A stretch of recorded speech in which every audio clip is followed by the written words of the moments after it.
এয়া আজি আমি ফিৰোজা বেগম, সকলোৱে জানে ফিৰোজা বেগম খুব ভাল অসমৰ এগৰাকী এক্ট্ৰেছ।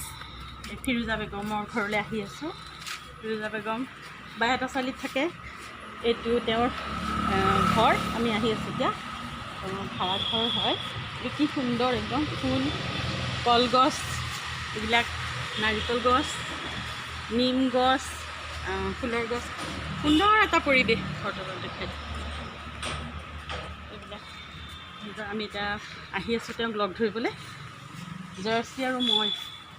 এয়া কঁঠাল গছ, এইবিলাক ফিৰোজা মানে প্ৰকৃতি খুব ভাল পায় তাই, সেইকাৰণে প্ৰাকৃতিক পৰিৱেশত আছে। আমাৰো আহি খুব ভাল লাগিছে। আজি আহি আছোঁ এয়া আমি ফিৰোজা বেগমৰ ঘৰলৈ ন। দীঘল পদূলি, মই দীঘল পদূলি খুব ভাল পাওঁ দেই। কল লাগি আছে, এয়া পাণ লাগি আছে, তামোল, লিচু গছ, এইবিলাক। আৰু ফিৰোজা খুব ধুনীয়াকৈ ফুলনি পাতিছিলে।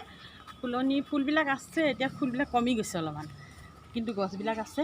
ফুলৰ দিনত খুব ধুনীয়া ফুল হয়। অমিতা গছ, কলগছ চব ৰুইছে তাই ফিৰোজা। এতিয়া আমি যাওঁ ফিৰোজাৰ ঘৰলৈ। কি কৰি আছে বা ফিৰোজা? আমি এতিয়া অকণমান তাইৰ লগত মনৰ কথা পাতিম। এনেই আজি আমি আহিছোঁ দে ফিৰোজা। আজি আহিলোঁ তোমাৰ লগত অলপমান তোমাক চিনাকি কৰি দিওঁ বুলি।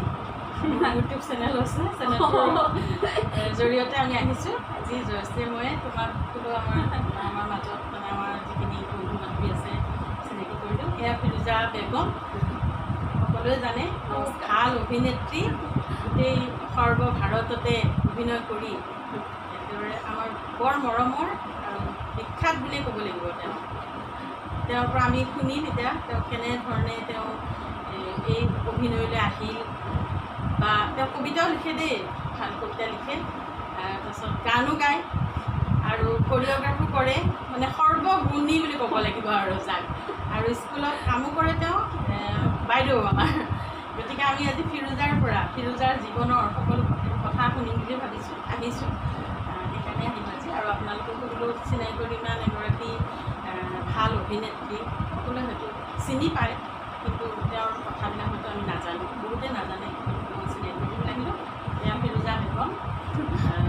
ফিৰোজা, তুমি প্ৰথমতে তোমাৰ জন্ম ক'ত হৈছিলে, তুমি কেনেকৈ ডাঙৰ দীঘল হ'লা, তুমি ক'ত ক'ত পঢ়িলা, বা সেইখিনি গোটেইখিনি কোৱাচোন। আপুনি হয়তো অলপ ওচৰত জানে বাইদেউ, কিন্তু হয়তো ইমান ডিটেইলছ নাজানে চাগে। কেতিয়াবা কথা প্ৰসংগটোলৈহে ওলাই ন, এনেইতো বিশেষখিনি জানেই মোৰ ঘৰ। মই জন্ম হোৱা ঠাইখিনি না, ডাঙৰ দীঘল ডিফুটো শুনি থাকোঁ। বিৰাট প্ৰিয়। আৰু তুমি যদিও মানে ইয়াতে কামৰূপ কৰে, তথাপি তোমাৰ মানে ইমান ধুনীয়া ঠাই আছিল, পাহাৰীয়া, এতিয়াও ধুনীয়া। যি নহওক সময় কিছুমান পৰিৱৰ্তন হ'লে, কিন্তু ডিফুখন বৰ ধুনীয়া এটা পাহাৰীয়া ঠাই। মোৰ জন্ম তাতে, আৰু সেইকাৰণে কিছু অকণমান স্বভাৱগত হেৰিবিলাকত অকণমান পাহাৰীয়া আছে মোৰ তাৰমানে। গতিকে তেনেস্থলত তাতে ডাঙৰ দীঘল হ'লোঁ, তাতেই জন্ম মোৰ, আৰু ডাঙৰ দীঘল তাতেই হৈছোঁ। পঢ়া শুনা তাতে ডিফু গাৰ্লছ হাই স্কুলত পঢ়িছিলোঁ। তাৰপিছতে তুমি প্ৰাথমিক বিদ্যালয়ো তাতে? প্ৰাথমিক বিদ্যালয় তাতে। তুমি এনেই মানে আমাৰ চৰকাৰী স্কুলতে? চৰকাৰী স্কুল। আমিতো চৰকাৰী স্কুলতে পঢ়া চবি ন? আমি চৰকাৰী স্কুলত ইমানবিলাক বেলেগ আছিলতো। আমাৰ শিক্ষা ব্যৱস্থাটো খুব ভাল আছিলে। আমাৰ মানে এতিয়াও আমাৰ ছাৰ বাইদেউবিলাক বাইদেউ ন, এতিয়াও মনত আছে। এতিয়াও মনত আছে, এতিয়াও আমাৰ তেওঁলোকে যিটো শিকাইছে, এতিয়াও ভয় লাগে যেন পলাম দেখিলে।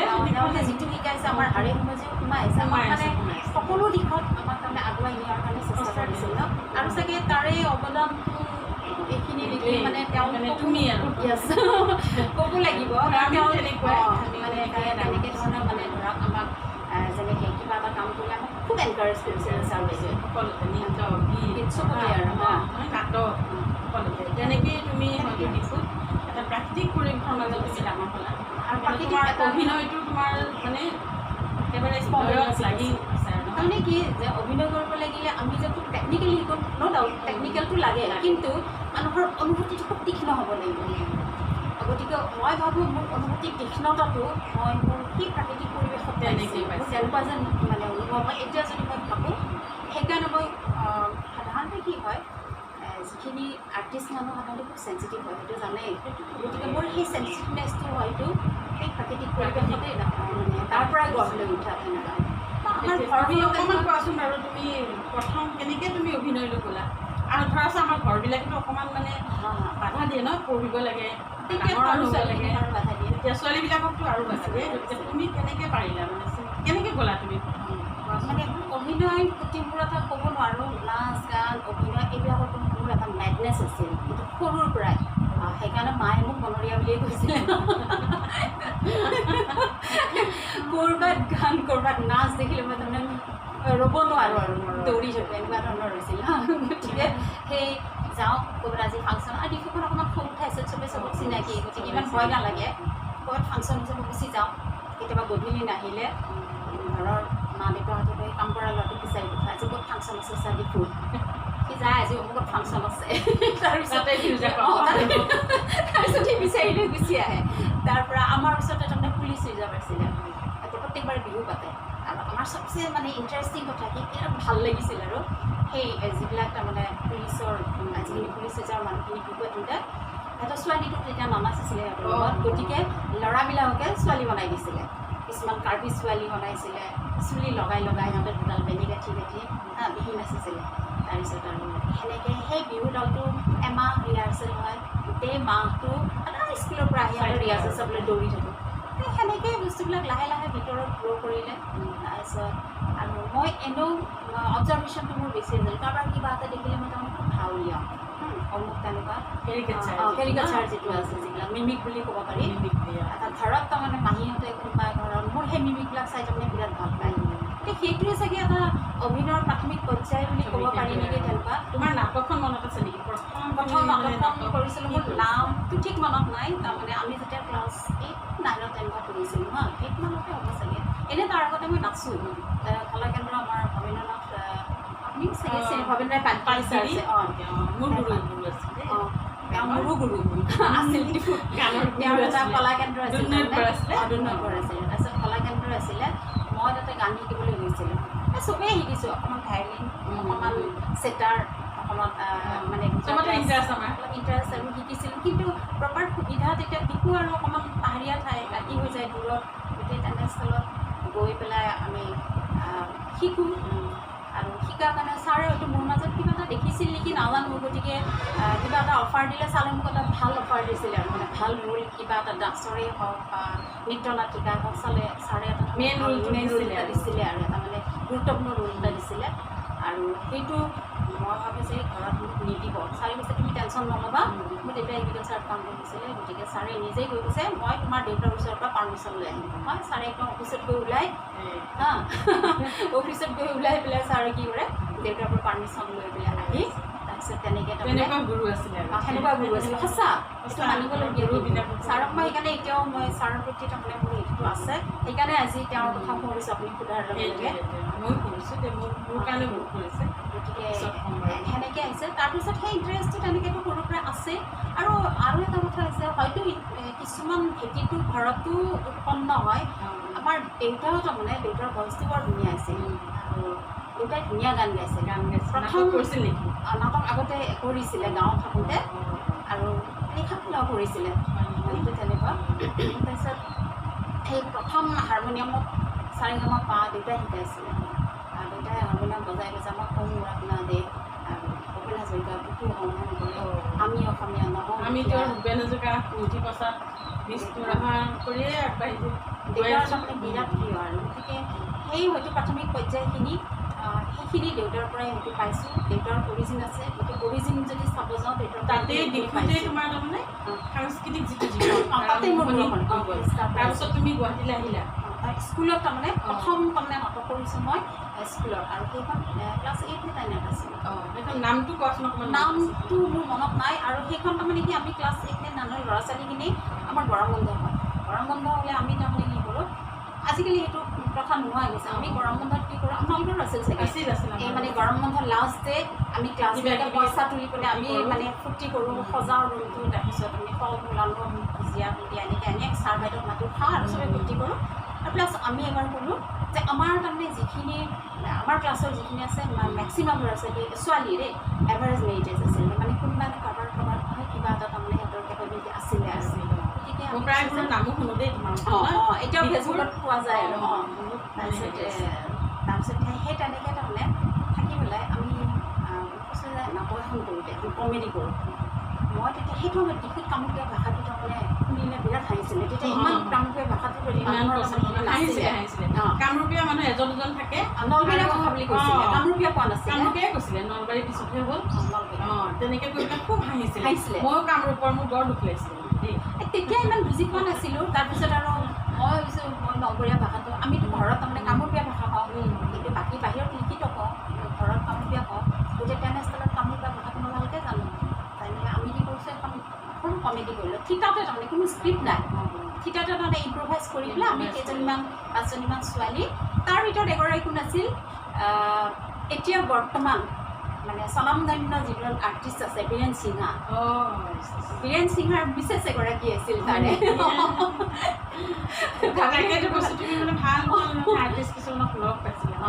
বীৰেন সিংহাৰ বিশেষ আছিলে সেই তাৰে এটা হেৰি অৰুণত এটা আছিলে চিতাতে বনাল তাইও তাৰমানে কামৰূপীয়া জানিছিলে তাৰপিছত এনেকৈ আমি সেই হেৰিটো কৰিলোঁ তাৰমানে কোনোবা গাঁৱৰ পৰা গাঁৱলীয়া মানুহ আছে কামৰূপীয়া গোৱা একদম চহৰত গৈছে চহৰত গৈ পেলাই তাত গৈ কিটো পৰিৱেশ হৈছে তাৰমানে চোফাত বহিছে চোফাখন ডাউনলোড কোনোদিন চোফাত বহি পোৱা নাই বহাৰ লগে লগে জঁপিয়াই উঠিছে আৰু জাপাৰে উঠি দেখোন বুলি ৰসগোল্লা দেখি পোৱা নাছিল নাৰিকলৰ লাড্ডুহে দেখিছিল ৰসগোল্লা খাব দিছে ৰসগোল্লা খাব দিছে এইগিলাখান দেখোন পোচা ৰসগোল্লা এইগিলাক পোচা নাৰিকলৰ লাড্ডু দিছিল এইগিলাক শুনি খায়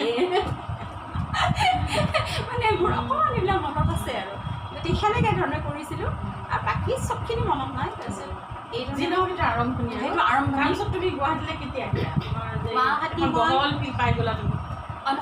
নহয় প্ৰথম ফিল্মখনত হৈছে মই ডিফুতে পাইছোঁ কাৰণ ডিফুত এটা ইমান সাংস্কৃতিক এতিয়াও আছে চাগে সাংস্কৃতিক ইমান সুন্দৰ পৰিৱেশ এটা আছিলে তাতে এটা এভাৰেষ্ট ক্লাব আছিলে সেইখিনি সময়ত ভাল ভাল মানুহ কিছুমান আছিলে মই প্ৰথম লৈছিলোঁ ডান্স নাম মনত আছে প্ৰথম মোক ডান্স শিকাইছে আমাৰ কলনীতে আছিলে যাদৱ মহন্ত বুলি তেওঁ আমাক প্ৰথম ডান্সৰ ষ্টেপিং শিকাইছিলে আমাৰ কলনীৰ ল'ৰা ছোৱালীখিনি গোটাই আমাক ডান্স শিকাইছিলে এনেই আৰু তেওঁ চাগে মনত ল'ৰা ছোৱালীয়ে কিবা কৰাৰ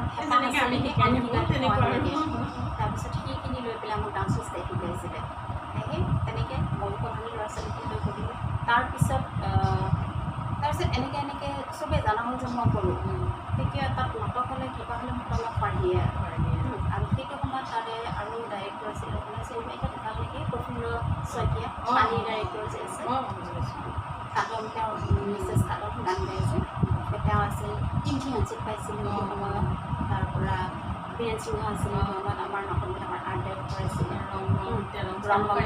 আছিলে তাৰপিছত আৰু এগৰাকী আছিল নিপেন শইকীয়া তেওঁ নাটকৰ ডাইৰেক্টৰবিলাক কৰিছিলে এনেকৈ তাতো মই কেইবাখনো নাটক ডান্স ড্ৰামা কৰিছিলোঁ প্লাছ কলেজৰ কম্পিটিশ্যনবিলাকতো ভাগ লৈছিলোঁ পুৰস্কাৰো নিশ্চয় পাইছিলা পাইছোঁ আৰু তাৰ পৰা গুৱাহাটীত আহিলোঁ আমাৰ দেউতাৰ ট্ৰান্সফাৰ হ'ল ট্ৰান্সফাৰ হওঁতে আমি গুৱাহাটীলৈ গুচি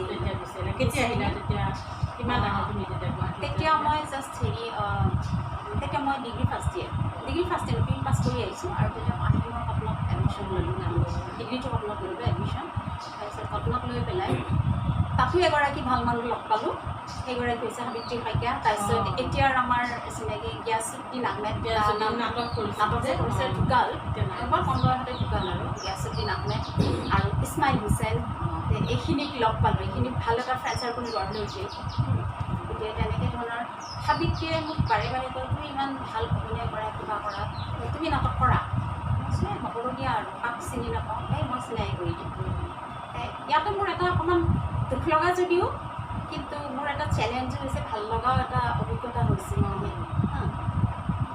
সেইটো হৈছে কেনেকুৱা সাবিত্ৰীয়ে মোক এবাৰ কৈছে তুমি নাটক কৰা তাই মোক প্ৰেছাৰ হ'লে তুমি ধুনীয়া হেৰি কৰা তাৰমানে মই প্ৰতিযোগিতা মাতোঁ বা কেতিয়াবা চাইডবিলাক মাতোঁ ইয়াতে বিৰাট ভাল পায় কৈছে তুমি নাটক কৰা সি বুলি মোক তেতিয়া এটা সময়ত চানমাৰী এটা গ্ৰুপ আছিল মোক তালৈ লৈ নাম আছে মই নামটো কিন্তু নকওঁ বাৰু উচ্চ থাকক তাৰপিছত কাৰণ কিয় তেওঁক মই হেৰি কৰিব ইচ্ছা নাই মই মানুহজনৰ প্ৰতি মোৰ বেয়া ভাৱ নাই হয়তো তেওঁৰ সেই ব্যৱহাৰটোৱে মোক হয়তো এটা চেলেঞ্জ আনি দিলে মানুহৰ কিছুমান টাৰ্ণিং পইণ্ট লাগে পজিটিভখিনি মই পজিটিভ সেইটোৱে গতিকে তাতে গ'লোঁ যাওঁতে মোক প্ৰথম দেখি অলপ তেতিয়া কথা কম গৈছিলোঁ, হয়তো অলপ ভয়ো খাই আছিলোঁ, সৰু আছিলোঁ।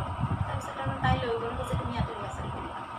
মোক প্ৰথম চাই পেলাই এটা ভৰিৰ পৰা মূৰলৈ চালে, নাই এই কৰিব নোৱাৰিব এনেকৈ ভাবিলে হা। তোমাক মানে একদম মানে অলপ নেগলেক্ট কৰিলে। কৰে বহুত মানুহ কৰে দেই। আৰু নেগলেক্টৰ ফলত কি হয়, কিছুমান মানুহ একদম দমি যায় আৰু কিছুমানে কিন্তু চেলেঞ্জ তুমি নিশ্চয় চেলেঞ্জ ল'লা হয়নে? সেইটোৱে ভিতৰত কাৰণত আছে যে তাৰপিছত সেইটো কাৰণত তাৰ পৰা মই মানুহক সেইকাৰণে কিন্তু উৎসাহ দিব লাগে দেই, যোনে অকণমান পাৰে। আৰু কোনোবাই যদি কোনোবাই যদি কাৰোবাক ডিপ্ৰাইভো কৰে বা তুমি নোৱাৰা, নিজৰ ভিতৰত যদি আত্মবিশ্বাস আছে নহয়, কেতিয়াও দমি যাব নালাগে। নিজৰ কৰণীয়টো চবতকৈ ডাঙৰ বস্তু। মই মোৰ লাইফৰ অভিজ্ঞতাৰ পৰা পাৰিবা হয়নে বাইদেউ? সেইটোৱে কথা। গতিকে এইখিনি ভালে হ'ল কথাখিনি, ভাল হ'ল। তাৰপিছত আমাৰ এইখিনি মানে মনৰ মাজৰ কথা আৰু কাৰণ কম, সেইকাৰণে আজি ক'ব পাৰিছোঁ। সেইটোৱে বহুত ভাল লাগিছে।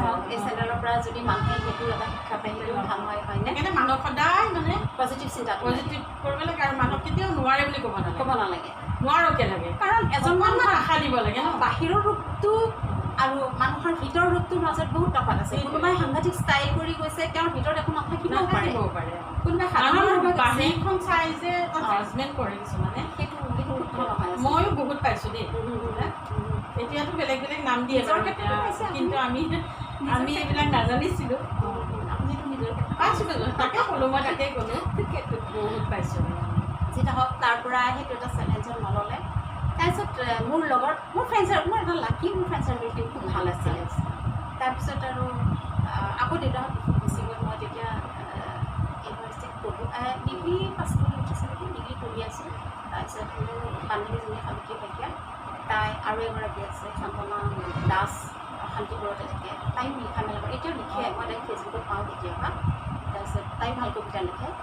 তাৰপৰা ভাবিকে ক'লে আমি নিজে এখন নাটক, তুমি পৰিচালনা কৰা, আমি পৰিচালনা কৰোঁ দুজনে। তাৰপিছত আমি এখন নাটক কৰোঁ, অল আছাম কম্পিটিশ্যনত আমি জইন কৰোঁ। শান্তনা এখন নাটক লিখিলে, কিবা হেৰি ছোৱালী এজনী আছিলে, এতিয়া অলপ পাহৰিছোঁ, সেই ছোৱালী এনেকুৱা আছিলে এজনী।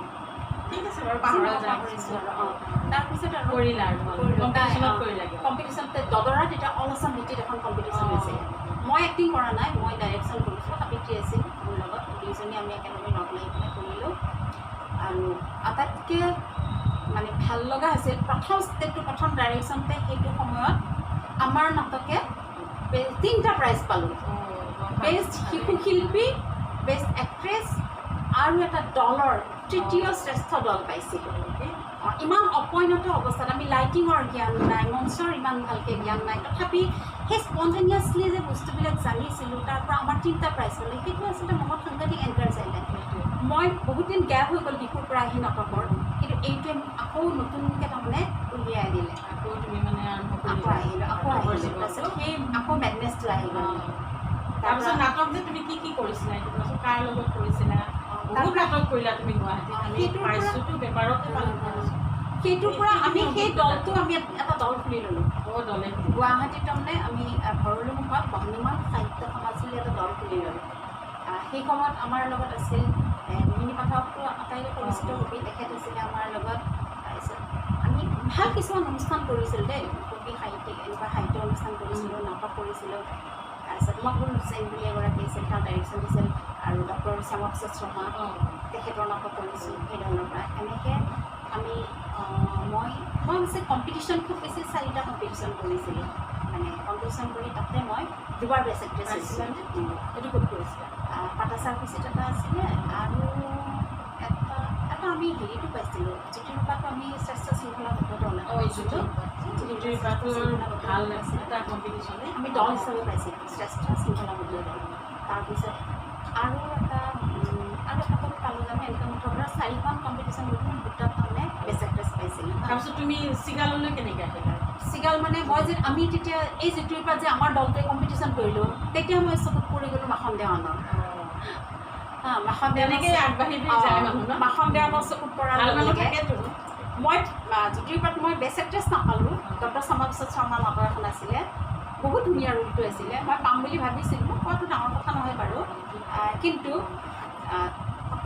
তাৰপিছত কিন্তু মাখন মই শুনা মতে মাখন দিয়ানৰ তাতে মোৰ ভাল নম্বৰ উঠিছিল আৰু তেতিয়া মাখন দিয়ানৰ পৰা মই এটা অফাৰ পাইছিলোঁ অফাৰ পাই পেলাই সেই সময়ত ৰাজীৱ ফুকনৰ কেঁচা পিতলৰ সাঁচত কৰিছিলোঁ কেঁচা পিতলৰ সাঁচত সেই সময়ত ভাল ভাল আমাৰ এতিয়াৰ স্বনামধন্য কিছুমান আৰ্টিষ্ট আছে এটা সময়ত মিউজিকাৰ আৰতী কলিতা আছে তেওঁ আছিল মুন্না আহমেদ আছিলে হেৰি দীনেশ বিষয়া আছিলে তাৰপিছত এনেকৈ কিছুমান আৰ্টিষ্ট আছিলে গতিকে সেই মাখন দিয়া নিজে আছিলে গতিকে এই ধৰণে আমি নাটক কৰিলোঁ আৰু তাৰপিছৰ পৰা ফিৰি চোৱা নাই এখন নাটকৰ পিছত এখন নাটক মোটামুটি সেইটো সময়ত এখন বিখ্যাত নাটক আছিলে কি আছিলে হাছিনা আৰু মোৰ নহয় এই ফাৰ্ষ্ট মোৰ আৰু টাৰ্ণিং পইণ্ট এটা আছিল মানে খুব চেলেঞ্জিং এটা ৰোল আছিল সেইটো হৈছিল চাহাৰাম মাইণ্ডাৰ অচাকাৰাম বিজয় তেণ্ডুলকাৰৰ সেইটো কন্দৰ ডাইৰেকশ্যন আছিল কন্দৰ্প মহন্তই কন্দৰ্প মহন্তই মোক ক'লে আৰু এনেকৈ যে হেৰি ৰোলটো এনেকুৱা আছিলে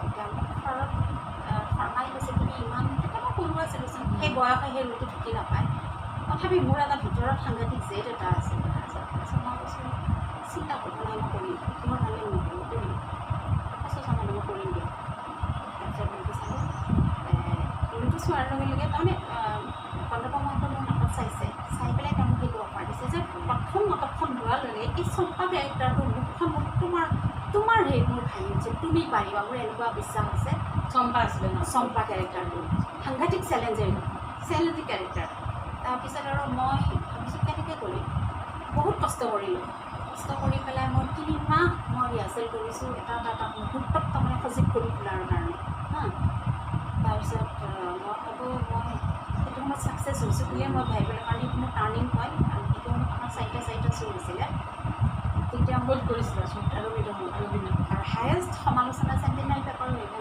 হায়েষ্ট সমালোচনা কৰিছিল আছে মোৰ পেপাৰ তুমি আমাৰ মানে সময়টো কম হ'বতো তুমি এতিয়া তোমাৰ চিগালৰ কথা কৈ তুমি চিগালেদি মানে বহুত কৰিছা চিগাল এই চাহাৰাম মাইণ্ডাৰ কৰাৰ পিছত মই চকুত পৰি গ'লোঁ চিগালৰ অনুপ হাজৰিকাত অনুপ হাজৰিকাই অফাৰ দিলে আহাৰৰ এদিনখন অনুপ আছিল অনুপ আৰু তেতিয়া বাহাৰদা একেলগে আছিল তাৰপিছত অনুপে ফালৰি কাটি তেতিয়া বাহাৰদা অনেষ্টিৰ পৰা আহিছে মাত্ৰ অনুপে ফালৰি কাটি অনুপে নিজে পা বুলি খুলি ল'লে তাৰপৰা সেইখনো এখন যথেষ্ট সফল মঞ্চনাট আছিল আৰু মই ভাবোঁ তেনেকুৱা শ্ব' আজিলৈকে হোৱা নাই কাৰণ সেইটো সময়ত আমাৰ ধৰক বহুতখিনি ভেটাৰ্ণ আৰ্টিষ্টেই আছিলে আমাৰ অতুল পাচলিকা ৰাজীৱ বৰুৱা আছিলে মন্মথ আছিলে চন্দন আছিলে তাৰপিছত মিতালী বৈশ্য আছিল চম্পকৰ মিছেছ আছিলে এইখিনি আমি আছিলোঁ আৰু কোনোবা আছিল চবৰে নাম নতুন হোৱা নাই মই গতিকে এনেকৈ সেইখন কৰাৰ পিছত আহাৰৰ দিন কৰাৰ পিছত তাৰপিছত বাহাৰদাৰ চকুত পৰি গ'লোঁ বাহাৰদাই মোক এৰিয়ে নিদিলে কেতিয়াবা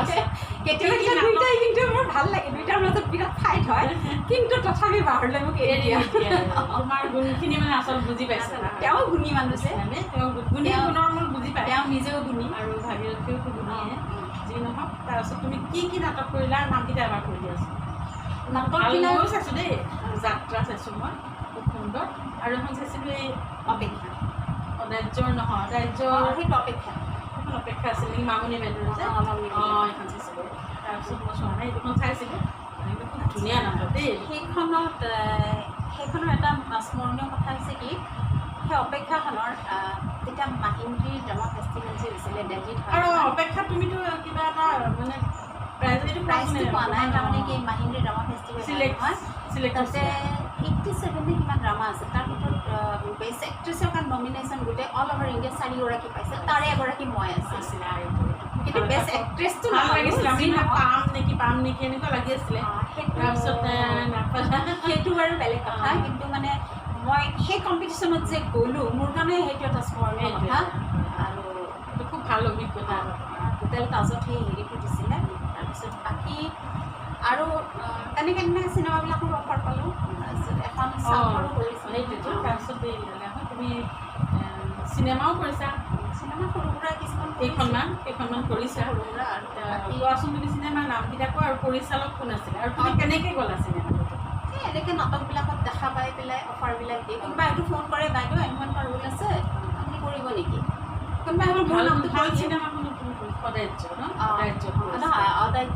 অদাৰ্যখনত মই সৰু গোসানীটোৰ হেৰি দিছিলোঁ ভইচ দিছিলোঁ সৰু গোসানী ভইচটো আৰু তুমি আৰু বাকী হেৰি এই যে সান্তনা বাইদেউ যে নাচ ৰাত্ৰি ক্ষেত্ৰত চিনেমাখন হৈছে বোলে হেৰি যে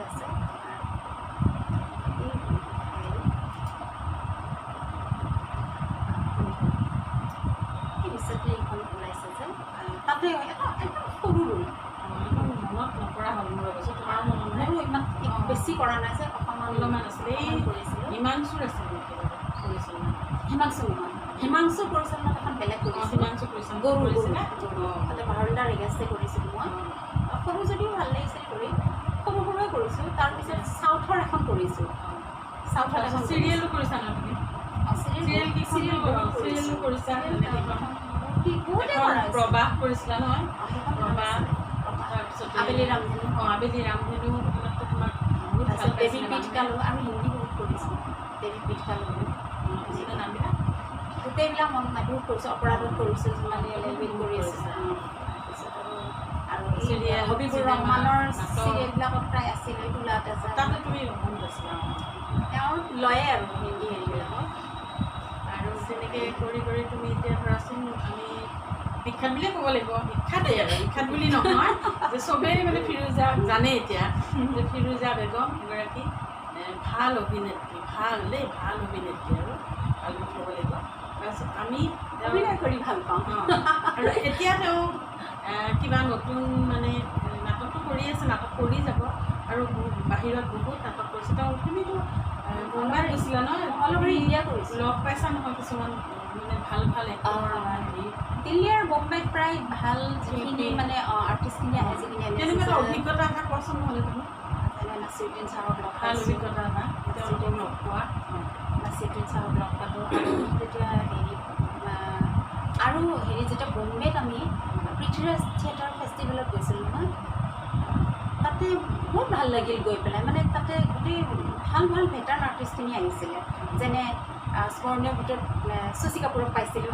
ইমান চিম্পুল, মোৰ আটাইতকৈ ভাল লাগিছে তেওঁলোকে ইমান চিম্পুল আৰু ইমান সহজভাৱে মানুহক তাৰমানে মাতে, কথা পাতে, মানে কোনো অহংকাৰ ভেম কস্তি নাই, আৰ্টিষ্ট আৰু তেওঁৰ সেইটোৱে মানে কি এইটো মানৱিক মূল্যবোধ প্ৰমূল্যবোধ যিটো ন সেইটোৱে আৰু সেইটোৱে মানুহৰ প্ৰত্যেক মানুহকে দিব পৰা যিটো মূল্য সেইটোৱে প্ৰমূল্যবোধটো দিব জানে আৰু তেওঁলোকে নিজে এৰেঞ্জ কৰিছে, এৰেঞ্জ কৰিছে। তাতে পালোঁ চিৰিয়েলৰ মানুহৰ অহংকাৰ নাই। এই হাংগালক লগ পাইছিলা নেকি তুমি এবাৰ? একে হাংগাল ইমান ভাল পাওঁ মই তেখেতক, মানে সঁচা। তাৰ লগ পোৱাৰ পিছতে মানুহজন ঢুকালে। তাৰপিছত একে হাংগালক পাইছিলোঁ, মানুহজনে হেণ্ডশ্বেক কৰিছোঁ। আটাইতকৈ হৈছে হাতখন ইমান চফ্ট মানুহজনৰ, ধুনীয়াকৈ ৰেচপণ্ড কৰিছে, হেণ্ডশ্বেক কৰিছে। তাৰপিছত অমৰেশ পুৰীক পালোঁ, নাছিৰুদ্দিন চাহক পাইছোঁ। তাৰপিছত এই অনুপম খেৰক পাইছোঁ, শৰ্মিলা ঠাকুৰ, নন্দিতা দাস, এইখিনি মানুহক পাইছোঁ। আৰু তাৰ পৰা মিতা বশিষ্ঠ, আমোল পালেকাৰ, এইখিনি মানুহক ওচৰৰ পৰা পাইছোঁ। মহান শিল্পী ফিৰোজা লগ পাইছে আৰু সেইকাৰণেই হয়তো ফিৰোজাৰ অন্তৰত বা আত্মাত এটা অভিনয় অট'মেটিক মানে সোমাই আছে। গতিকে ফিৰোজাৰ আমি ইমানখিনি কথা জানিলোঁ আৰু এতিয়া আমি ফিৰোজাৰ অকণমান সামাজিক জীৱন তুমি কবিতাটো আমি পিছত শুনিম শেষত এটা সামাজিক হিচাপে ফিৰোজাৰ কিবা কিবি কৰি আছে আমি জানো। সমাজৰ লগতো সততে জড়িত হৈ থাকে আৰু বিভিন্ন আমাৰ যিবিলাক অপৰাধজনিত ঘটনা হৈ থাকে সেইবিলাকতো ফিৰোজা মাত মাতি আহিছে শক্তিশালীভাৱে। গতিকে সেই সামাজিক জীৱনটোৰ বিষয়ে অকণমান আমি শুনো। সেইটোত আগৰ পৰা এটা মন আছিল, কাৰণ মই গুৱাহাটীতো যিটো মই এটা বৰ্ণনা সাহিত্য সমাজ আমি গঢ়িছিলোঁ, তাত মই ভাল মানুহ কিছুমান লগ পাইছোঁ। সাবিত্ৰী শইকীয়া, শংকৰ শইকীয়া, ধনঞ্জয় শৰ্মা, তাৰপিছত গোপাল দাস, বাপুৰজিৎ বৰুৱা, এনেকৈ মানুহখিনি আমি ভাল পাইছিলোঁ। গতিকে এটা সত্তা বাৰুহিনী পাঠক, এজন আপোচবিহীন মানুহ, অৱনী চক্ৰৱৰ্তী, ৰবীন্দ্ৰ চৰকাৰ, এইখিনি মানুহক লগ পাইছোঁ। আৰু ভালখিনি পাইছিলোঁ, নৱকান্ত বৰুৱাৰ পৰা আদি কৰি মই সন্ধিয়া নাপাওঁ গোটেইখিনি মানুহ লগ পাইছিলোঁ। তাৰপিছততো মই চাৰিআলিলৈ গুচি অহাৰ পিছত আপোনাকে পালোঁ। গতিকে আপোনাৰো এই ক্ষেত্ৰত চাৰিআলিৰ ক্ষেত্ৰত আপোনাৰো অৱদান আছে বুলি মানে নক'লে মোৰ তাৰমানে বিচাৰ পোৱা হ'ব দেই। যি হওক তুমি যে ক'লা মানে ভাল লাগিছে দিয়া। তাৰপিছত বাইদেউ মানুহে নকয় কিন্তু ফিৰোজাই স্বীকাৰ কৰে। অৱশ্যে ফিৰোজা মোৰ ভনী দেই, ভনী আৰু ভনীৰ দৰে নহয়, মোৰ ভনী। সকলো হেৰিতে মানে মই খবৰ খাতি লৈ থাকোঁ, ফিৰোজাই মোৰ লয়। ঈদ আহিলে আমি একেলগে খাওঁ, দিয়ে নহ'লে আমি একেলগে মন গ'লে বাইদেউ আৰু আজি ফুৰিব যাওঁ বোলে ৰাতি ফুৰি আছোঁ মোৰ এইটো ধনী সেইখিনি আৰু এনেধৰণে মানে আমি যিবিলাক সামাজিক কামত লাগি থাকোঁ একেলগে কৰি আছোঁ বাইদেউ নামকে বাইদেউ অলপ বেছি কৰে নামটো অলপ কৈ দিয়া মানে কি আমাৰ যিটো গ্ৰুপ আছে আমাৰ যিটো গ্ৰুপ আছে যে আমি সেইটোৰ ওপৰত লগ লাগি পেলাই মানে যিবিলাক গাৰ্হস্থ্য হিংসাৰ কাৰণে আমি যিবিলাক কাম কৰোঁ আৰু কালচাৰেল দিশটোতো আপুনি এটা গঠন কৰিছিল সৰ্ব সেইটোৱে আমি বহুত শিশু নাট কৰিছিলোঁ বিশেষকৈ মই এতিয়া অৱশ্যে শিশুৰ লগত কাম কৰি মই বহুত বেছি ভাল পাওঁ গতিকে বাটৰ নাট আমি বাইদেউৰ হৈ লগ পাইছোঁ বাইদেউৰ মত প্ৰায় 2001 মানৰ পৰা কৰিছিলোঁ মই ইয়াতে থিতাপি লৈছোঁ 2000ৰ পৰা গতিকে 2000ৰ পৰা তাৰ এবছৰমানৰ পিছত আপোনাক ভালকৈ লগ পাইছোঁ গতিকে তেনেস্থলত 2001 মানৰ পৰা ননষ্টপ আমি বহুতখিনি বাটৰ নাট বা ল'ৰা ছোৱালী লৈ পেলাই বহুতখিনি নাচ গান নাট ইত্যাদি বহুতখিনি সজাগতা মানে সামাজিক কিছুমান যেতিয়া কেলেংকাৰী আহে সেইবিলাক সজাগতা গছ ৰুব লাগে বা পাৰিপাৰ্শ্বিকতা এইবিলাক দিশত আমি ঘটনা কৰিছোঁ ফিৰোজাই কিন্তু পৰিচালনা কৰে দেই মই লগত থাকোঁ আৰু ফিৰোজাই পৰিচালনা কৰে সুন্দৰকৈ বাইদেউ সাহিত্যিক চবেই জানে শিকি থাকোঁ মাজে মাজে আৰু ভাল পাওঁ এইবিলাক কাম কৰা মানুহবিলাকক ভাল পাওঁ আৰু আজি আমি আহিলোঁ আৰু কিবা আছে নেকি বাৰু আমাৰ ক'বলগীয়া আৰু থানা যিটো আমাৰ আছে মহিলা অভিযোগ নিৰাময় সেইটোৰ লগত আমি মেম্বাৰ বাইদেউ প্ৰেচিডেণ্ট বিনিময় চৌধুৰী ছেক্ৰেটাৰী আমি মেম্বাৰ আমি একেলগে কাম কৰোঁ গোটেইখিনি দ্বাৰা গাৰ্হস্থ্য হিংসাৰ ক্ষেত্ৰত ক্ষেত্ৰত বা পৰিয়ালবিলাকৰ মাজত যিটো এটা খেলি মেলি এটা হয় আমি যিমান পাৰোঁ আমি কাউন্সিলিং কৰোঁ এটা মানে সুস্থ অৱস্থাত মদৰ কাৰণেও কৰি আছোঁ আমাৰ লগত ফিৰোজা আছে যিমানখিনি পাৰোঁ কৰিছোঁ আৰু যিমানখিনি কিছু আমি সফলো হৈছোঁ বহুতখিনি সফল হৈছোঁ আৰু কিছুমানে কাউন্সিলিংটো মানে মানে বহুতে মানে কাউন্সিলিং আৰু কেতিয়াবা নামানিলে আমি আৰু মানে তেতিয়া খানা খাই ল'বলগীয়া হৈ যায় যি নহওক বহুতে মানে আৰু আজি আহিলেও আমি নাট কৰ্মশালা এটা নাট কৰ্মশালা কৰে আমি লগত থাকোঁৱেই ওচৰ পাজৰখিনিয়ে মাতেও কৰ্মশালা কৰা আৰু গান বা নাচ কৰিঅ'গ্ৰাফ এইবিলাকো আছেই মই জানো আৰু বাইদেউ এখন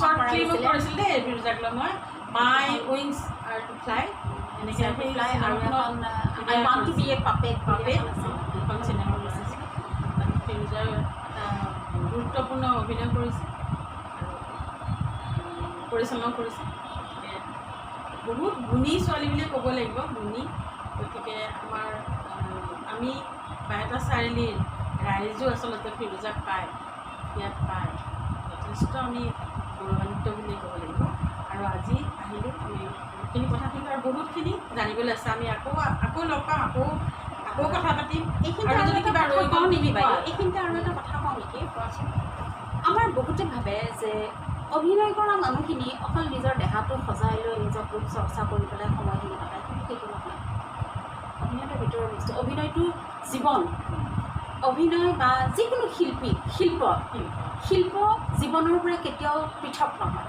গতিকে আমি শিল্পটো বিচাৰি পাওঁ জীৱনৰ পৰা গতিকে আমি একো কাম নকৰাকৈ ব্যৱহাৰিক দিশত কোনো কাম নকৰাকৈ আমি যে অকল অভিনয় কৰা সেইটো নহয় গোটেই ঘৰ চম্ভালি ঘৰৰ কাম কৰি বাহিৰৰ কাম কৰি বা স্কুলত মোৰ এটা সুবিধা যে স্কুলতো কাম কৰা যায় ল'ৰা ছোৱালীখিনিক ডেভেলপমেণ্টৰ কাৰণে চিন্তা কৰি বা মন গ'লে কেতিয়াবা ফুলনি কৰিছে কেতিয়াবা খেতি কৰি বাগানৰ